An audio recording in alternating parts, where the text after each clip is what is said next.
Assalamualaikum warahmatullahi wabarakatuh. Perkenalkan, saya Raden Muhammad Madidin, mahasiswa teknik kimia dengan NIM D502200007. Berikut ialah jurnal dari kelompok kami tentang pengembangan energi nuklir, yakni dari jurnal yang berjudul Key Role for Nuclear Energy in Global Biodiversity Conservation. Di jurnal ini dijelaskan tentang dua pokok utama pembahasan, yaitu biodiversitas dan industri energi, yang mana kedua hal ini sering kali keterbalikan. Biodiversitas sendiri mengutamakan tentang kesehatan lingkungan dan sebagainya, sedangkan industri energi lebih berat ke keefisienan energi dan keekonomisan produksi energi. Kemudian disebutkan juga sumber-sumber energi yang terbarukan dan yang tidak terbarukan, seperti gas alam, solar, biomasa, nuklir, angin hidro, dan yang tidak terbarukan yakni batu bara.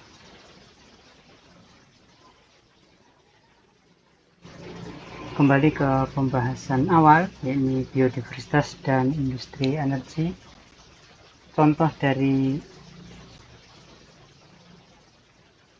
keterbalikan dari kedua hal tersebut yakni pada bendungan pembangkit listrik tenaga air, yang mana bendungan tersebut bebas emisi karbon dan asap, tetapi mereka dapat mendatangkan bencana pada keanekaragaman hayati melalui banjir dan dengan menghalangi migrasi ikan dan hewan alam lainnya. Metode dari jurnal ini yakni memakai multi-kriteria decision making analysis atau MCDMA. Metode tersebut menggunakan parameter-parameter yakni seperti emisi, harga, lahan, keamanan, dan toksik atau racun untuk mengukur energi-energi terbarukan yang dipakai sekarang. Hasil dari metode tersebut bisa kita lihat pada gambar yang tertera. Ini pada metode Brooke pada bawah kanan, yang mana warna pink yaitu energi nuklir menjadi energi yang mendapat porsi besar yang menguntungkan dari hasil metode tersebut. Untuk metode pembanding lain, yaitu ada Greenpeace, kemudian ada BAU atau yang digunakan pada saat ini.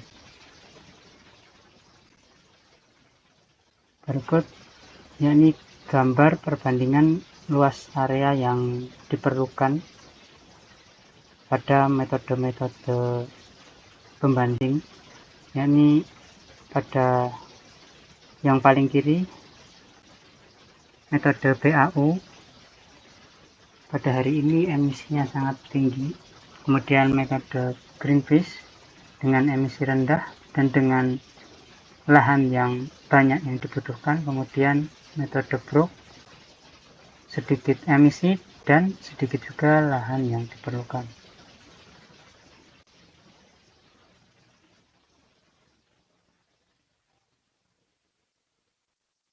Mengapa kita menggunakan energi nuklir? Seperti pada hasil dari metode sebelumnya, yaitu proporsi dari nuklir sendiri sangat besar, dikarenakan nuklir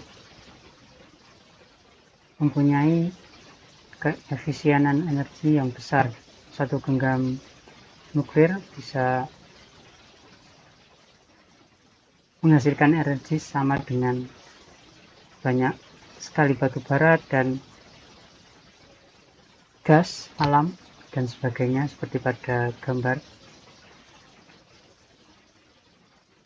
Dan jika kita berbicara tentang keamanan nuklir sendiri, untuk sekarang sudah ada banyak sekali terobosan-terobosan untuk keamanan nuklir, seperti pada contoh pada gambar slide, yakni untuk pengolahan limbah nuklir generasi terbaru bisa mengefisienkan radiasi yang berumur 300.000 tahun menjadi hanya 300 tahun saja. Cukup, terima kasih presentasi dari kami. Wassalamualaikum warahmatullahi wabarakatuh. Assalamualaikum warahmatullahi wabarakatuh. Pertama-tama perkenalkan, nama saya Muhammad Akbal Efrajasa dari kelas A dengan NIM D500220035. Di sini saya akan menjelaskan tentang review jurnal 2 yang telah saya review dengan judul Penantian Pembangunan Pembangkit Listrik Tenaga Nuklir di Indonesia. Untuk slide yang pertama, ada apa itu energi nuklir? Seperti kita tahu, energi nuklir ialah energi yang dihasilkan dari reaksi nuklir, yaitu reaksi yang terjadi dalam inti atom. Energi yang dihasilkan dari reaksi nuklir jauh lebih besar dibandingkan dengan reaksi kimia biasa seperti pembakaran bahan bakar fosil. Ini karena dalam reaksi nuklir, sebagian massa diubah menjadi energi sesuai dengan persamaan terkenal, yaitu E sama dengan M dikali C pangkat 2 dari Einstein. Slide selanjutnya menjelaskan tentang reaksi nuklir utama. Reaksi nuklir utama itu dibagi menjadi dua. Yang pertama ada reaksi fisi nuklir dan yang kedua ada reaksi fusi nuklir.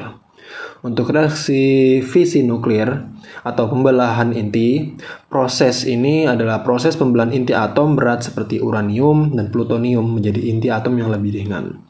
Yang kedua ada fusi nuklir atau penggabungan inti. Pada proses ini, yaitu proses penggabungan inti atom ringan seperti hidrogen menjadi inti atom yang lebih berat.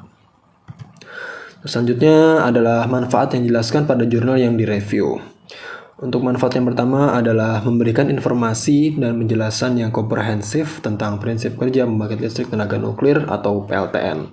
Manfaat kedua adalah memaparkan dampak negatif dan kelebihan PLTN dari 3 aspek penting, yaitu yang pertama adalah keselamatan, yang kedua adalah lingkungan, dan yang ketiga adalah ekonomi. Manfaat yang ketiga yaitu menekankan pentingnya mempersiapkan sumber daya manusia yang kompeten di bidang nuklir. Selanjutnya ialah tantangan dan kendala. Untuk tantangan dan kendala yang pertama adalah kekhawatiran masyarakat terhadap keselamatan PLTN. Yang kedua adalah kesiapan sumber daya manusia di bidang nuklir. Yang ketiga ada ketergantungan impor bahan bakar nuklir. Yang keempat adanya kurangnya data dan analisis mendalam meskipun memberikan gambaran umum yang baik. Untuk slide selanjutnya adalah pengaruh positif PLTN terhadap lingkungan. Untuk pengaruh positif PLTN terhadap lingkungan yang pertama ada emisi gas rumah kaca yang rendah. Untuk emisi gas rumah kaca yang rendah, PLTN tidak menghasilkan emisi gas rumah kaca seperti karbon dioksida dan gas-gas lainnya yang berkontribusi terhadap pemanasan global saat beroperasi. Hal ini memberikan PLTN keunggulan signifikan dibandingkan pembangkit listrik berbahan bakar fosil dalam upaya mengurangi dampak perubahan iklim.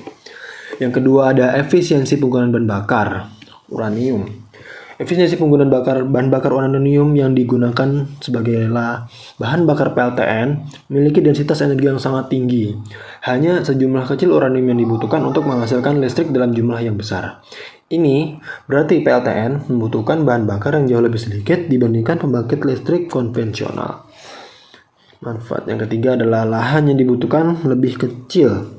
PLTN sendiri membutuhkan lahan yang relatif lebih kecil dibandingkan pembangkit listrik tenaga surya atau angin untuk menghasilkan kapasitas listrik yang sama. Ini mengurangi kebutuhan untuk mengonversi lahan alam menjadi area pembangkit.